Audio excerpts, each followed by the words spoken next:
In this unit, we're going to start to talk about what happens when charge actually moves from one place to another. So in the last unit, we looked at static electricity and the fact that if I placed a charge in an electric field, that the charge would then move. And as it moves, there's a change in potential energy. And this is essentially how a circuit works and how we pull energy out of an electrical circuit in order to, power a machine or an electrical device. So the first thing we're going to talk about is, what do we actually call it when we cause electrons to move? So if I were to have a wire of metals, right, so this is a current carrying wire, it's made up of some sort of metal, and if you learned in chemistry, and in the previous unit I talked a little bit about this, but metals have this property where they allow electrons to flow. So electrons are free to flow between the different atoms, the adjacent atoms in the material. So this is a copper wire. It's made up of a whole bunch of copper atoms that have electrons, and those electrons we say are like a sea of electrons, and they can move from one place to another. Now, when we hook a current carrying wire up to an outlet, essentially what happens is there's a uniform electric field that is established in the wire, right? So if I were to hook this up to an outlet, or let's say a battery, right, and this is really kind of what a simple circuit is, and the battery has a positive side and a negative side, you know that the electrons are going to be attracted to the positive side and repelled by the negative side.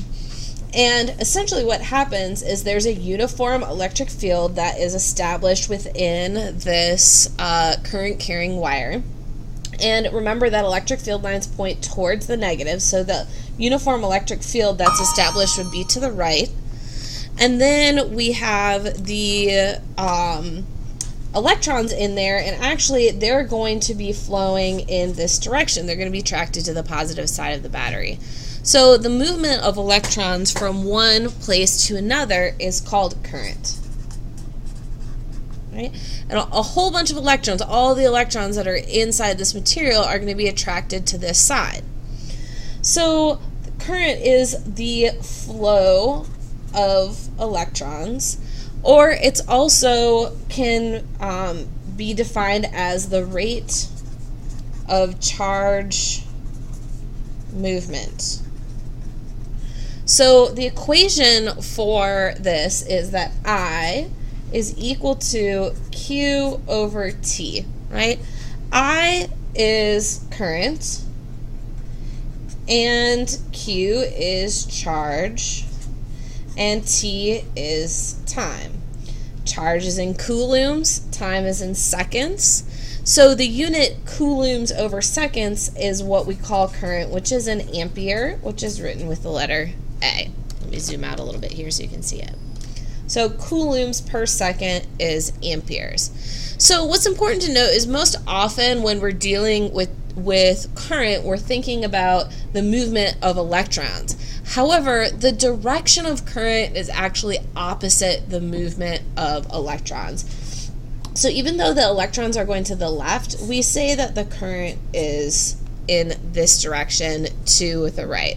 So keep that in mind when we start to look at simple circuits and we start talking about volts and Ohm's law in the next video. But for now, all we need to really know is that current is the rate of charge movement, that electrons are flowing through a metal, and we're going to look at how the movement of those electrons from one location to another within a uniform electric field, how that's used to produce the power and the energy that we get out of simple circuits. So in the next video, I'll go into the Ohm's law and then into how we draw schematics for electrical devices and how we calculate power and energy.